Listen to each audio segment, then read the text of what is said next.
everyone, welcome back to my channel. In today's video I'm going to be doing a little sixth form guide and what to do if you're in the summer of year 11 and things I wish I knew before the start of sixth form, and just general tips on what to do in sixth form so that you are as well prepared as you can be. I'm so sorry that I haven't been active on this channel, and the main reason for that was A-levels. It kind of snowballed on top of me in year 12 and 13, and now that I'm finally free I can get back into YouTube because it is one of my favorite hobbies and I miss it so much because I find it so much fun. But now that A-levels are over, I can finally have the free time to focus on my hobbies like YouTube. Also, speaking of A-levels, now that A-levels are done and also my prom finished as well, I feel like I can give advice to anyone starting year 12 in September and what to do to make sure you're prepared. Quick little side note, a lot of the tips that I'll be giving in this video will be for people applying to university or just university related tips, and that's simply because I've applied to university and I haven't really applied into apprenticeships and further employment, so do have a research of those yourself as well. Okay, so quick fire Q&A type thing just to introduce myself and start things off. So what A-levels did I do and what were my predicted and achieved?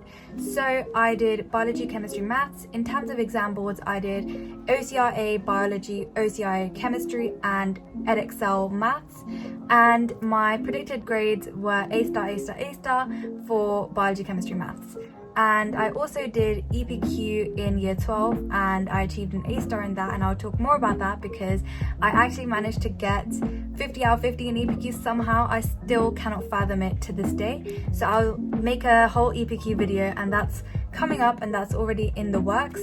Now, one question that I thought about a lot, and I know that a lot of other people will be thinking about this as well if you're in year 11 summer, is are A-levels harder than GCSEs? Obviously you're doing 3 subjects compared to 10, which seems easy, but if you've seen like GCSE textbooks, they're like this thin, and then A-level textbooks are like 5 times the size. You go into so much depth in the subjects, like it's insane. Like one example that I can think of off the top of my head, in biology for example, in GCSE, I'll put a picture up, but you have to learn a cell structure, and A-level, a cell, I'll put a picture up somewhere. You get the point. It's very complex, and that's just one simple example. Like imagine every single GCSE topic but into way more depth and plus more topics on top of that. But I think that it is a step up, but one thing I will say is that the step up from year 12 to year 13 is much harder in my opinion as compared to year 11 to year 12. But year 13 content is way harder, and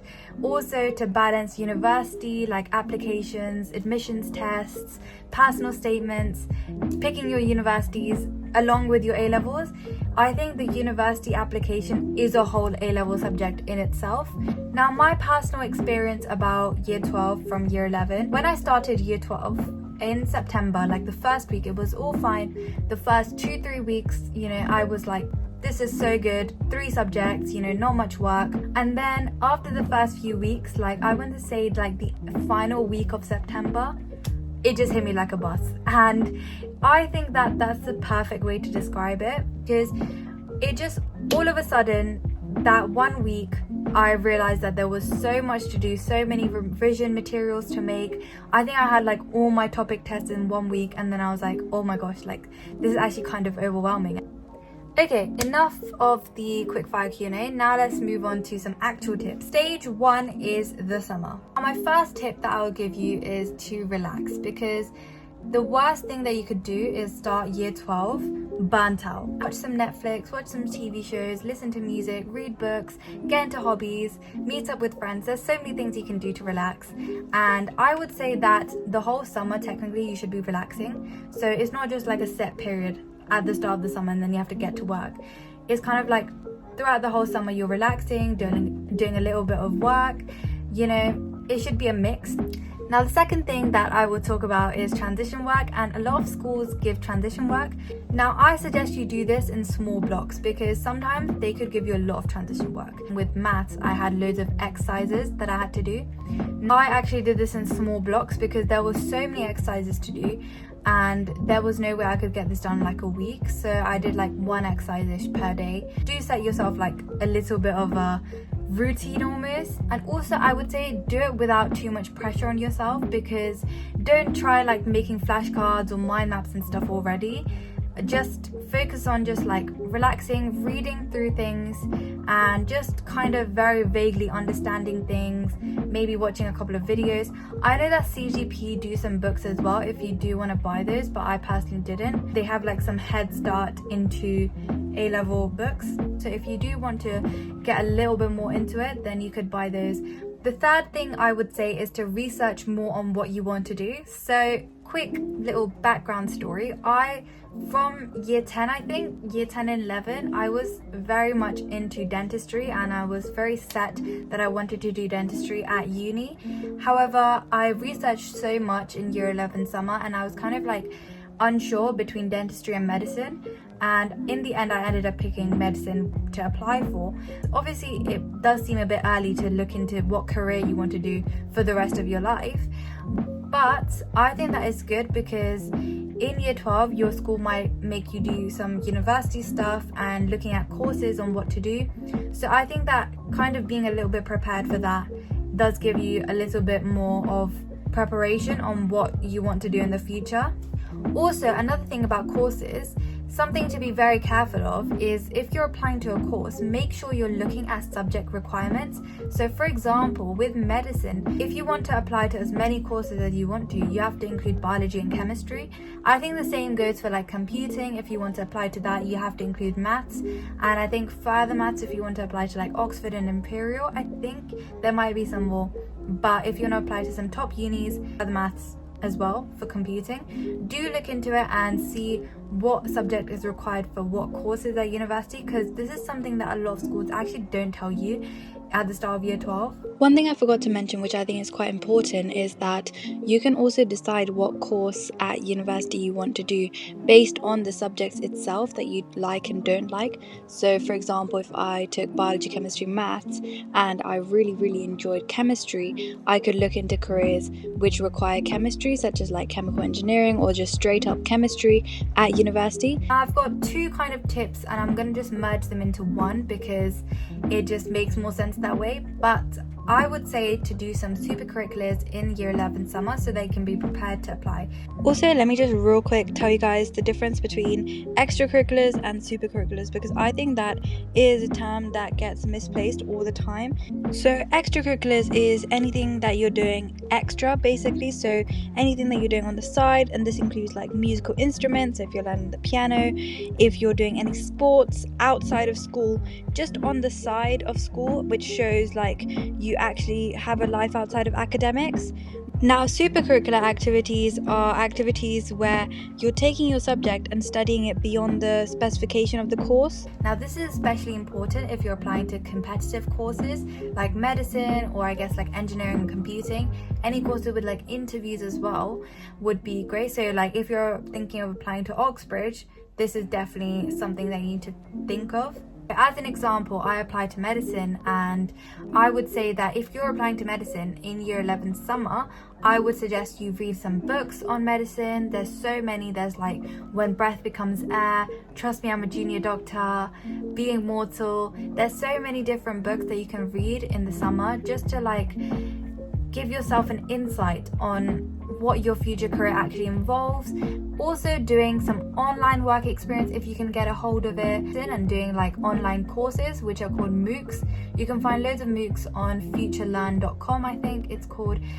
You can just search up something related to your course. For example, if you're doing engineering, search up engineering and it will come up with courses that you could do to boost your university application. MOOCs are also free, so it's really good that you can sign up to them. One question that I do get asked sometimes is, if you're doing a MOOC, should you buy the certificate because that's paid. And now I would say you don't have to. Genuinely, like, you can just do the course and say to the university you've done the course, and it's more the knowledge and skills you've learned from the MOOC that you can apply to your university course that the universities are looking for, rather than the actual certificate and proof that you've done it. Now, some hospitals, some law firms or large businesses, they might do work experience, and sometimes the application opens in summer, so it's good to have a research on when the applications open, and if they're already open, then go ahead and apply to some, because year 12 does start hitting you like a bus, and having to balance A levels and applying to work experience at the same time is not it, and it is very stressful. So by doing that now, you kind of take some burden off yourself in the future. Also, apply for work experience even in places that you don't think you'll go into. For example, if you are applying for medicine, still apply for some work experience in dentistry if you can, and then you can make the decision on which career is actually better, because sometimes a career looks great on paper, but when you actually experience it, you might think this is not for me, and therefore it helps you decide what university course to apply to. Also, applying for volunteering and doing some volunteering in the summer is a really good idea to boost your CV and your personal statement. Even if you're not applying to a caring course like medicine, if you do some volunteering over a long period of time, it shows your commitment and dedication to an activity, and therefore you'll be dedicated and committed to the university course you're applying to. So it's all in all a really good idea, and plus you're giving back to the community, so it feels very rewarding. Now, another thing is jobs, and part-time jobs is a very big topic because a lot of people start applying for jobs in year 11 summer. Now, it's really good to see your school's guidelines on this, because I know personally my school had like a guideline, and it said that you should ideally aim for a job that takes up less than 8 hours per week, and definitely it shouldn't be over 16 hours per week, because obviously A levels, you're so much more independent and you're doing so much more work outside of the lessons that if you're spending a lot of time working, it's going to be really hard to balance your part-time job and your A level subjects. So I would say that aim for a job that doesn't take up too much time. Now, me personally, I applied for loads of jobs in year 11 summer, but I ended up getting no response from any of them, and I didn't actually have a job until June of year 12 when the place that I was volunteering at, which was a local pharmacy, offered me a job. So that was quite good because I was just volunteering there and I ended up getting a job. It's just 5 hours per week, which is very manageable, and I could balance that along with my A-level subjects. So it's good to do a job as well, because you can kind of start saving up for university or just have, you know, an income coming, and it gives you so many skills as well. Now, stage 2 is the start of year 12, and these are tips specifically for when you start year 12. First thing I would say is to prepare a sixth form routine. Now, it's good to prepare one that is realistic, because for me personally, I prepared one and it was like wake up at 5 a.m. and do some exercise and, you know, do some work before you start school, and then I ended up waking up at 8 and it was just not good. So I would say make it realistic, because it's very easy to say that I'm going to wake up at 5 a.m. but it's very difficult to actually wake up at 5 a.m. instead of like 8 a.m. Also include your wake up time, when to do your homework, when to do like revision and making revision materials. Obviously that will be closer to a topic test, and also what to do in your freeze, because the system I had for myself was that I would do my homework or try and get as much homework as I can done in my freeze, so that when I go home I would be free to do revision. Also, don't be too hard on yourself, because A-levels are a totally different world to GCSEs and you are still settling in. So do give yourself time to just settle in. Definitely don't burn yourself out from the start of year 12, because then it's going to be very difficult to get back on track in year 12 especially when mocks come around and you have to think about predicted grades as well. Another tip I will say is to revise for every topic test, and this is such a big tip because I think that in GCSEs you can kind of think of a topic test as just like a progress test and you don't have to think too much into it. But for me personally, our school did take into account topic tests and like any sort of small quizzes that I did for predicted grades, and obviously your mocks will account for predicted grades the most, but if you do topic tests and quizzes, then if they go towards your predicted grades, then that's even better of a reason to revise for them properly. Also, making your revision materials from the start of the year is crucial because you really don't want to be making flashcards before your mocks, or worse, before your A-levels, your actual ones in year 13. So make sure you're making flashcards, before a topic test and doing all the practice questions that you can to prepare yourself for your topic test, and think of it like it's your actual A-level. Also, if you have a question, ask a teacher. It's so important if you're, for example, going over an exam question or making flashcards and you just think, okay, why does this happen, or what even is this term that's in the textbook? Ask a teacher, write it down, and make sure to ask a teacher no matter what, because it's really easy to say, okay, I'll just search it up later, or I don't think it'll come up, but you really don't know what could come up in your A-level tests, and it could be that one term in the textbook that you just thought, I'm not really going to touch it. So if you have a question, even if it's a small question, make sure to ask a teacher, because it's so important that you understand the content. Now, the final tip I will give for the start of year 12 is something that I wish I did from the start. I would say this is so important and I wish I did this from the start. And that is to pre-read the content. So whether that be from the textbook or from your booklets or from online sources, make sure that you know what topic is next or what lesson is coming up, and then therefore the morning before or the night before, just read up on what the topic is about and maybe watch a few videos if you want to, and it will definitely ease you into the lesson, especially if it's a very hard topic. Stage 3 is for the rest of year 12. Very big tip which I wish I knew, and this seems so obvious, but genuinely I wish I did this, and that is to not just make the flashcards but actually do them regularly as well. I didn't do this in year 12 or 13 that much, but I would say that like picking a different topic every day after school and just going over the flashcards for it is so helpful, and it goes such a long way because it builds up your long-term memory of that content. Also, another thing I would say for the rest of year 12 is to make sure that you're applying to work experience.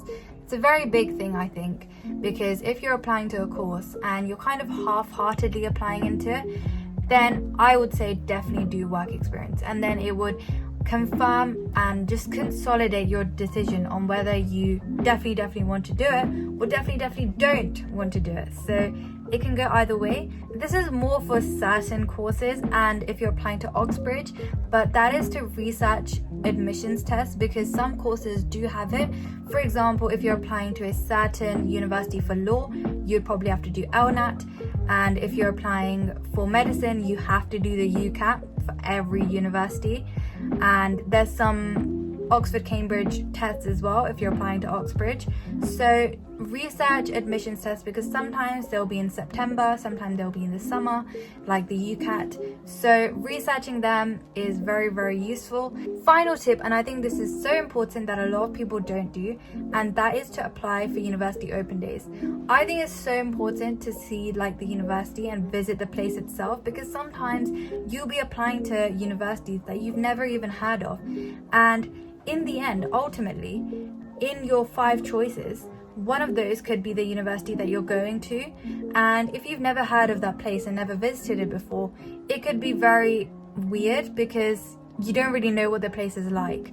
Plus, it can give you so much information on your general course itself, because a lot of university open days will give you information on your course. Okay everyone, thank you so much for watching, and I will see you guys later. Bye!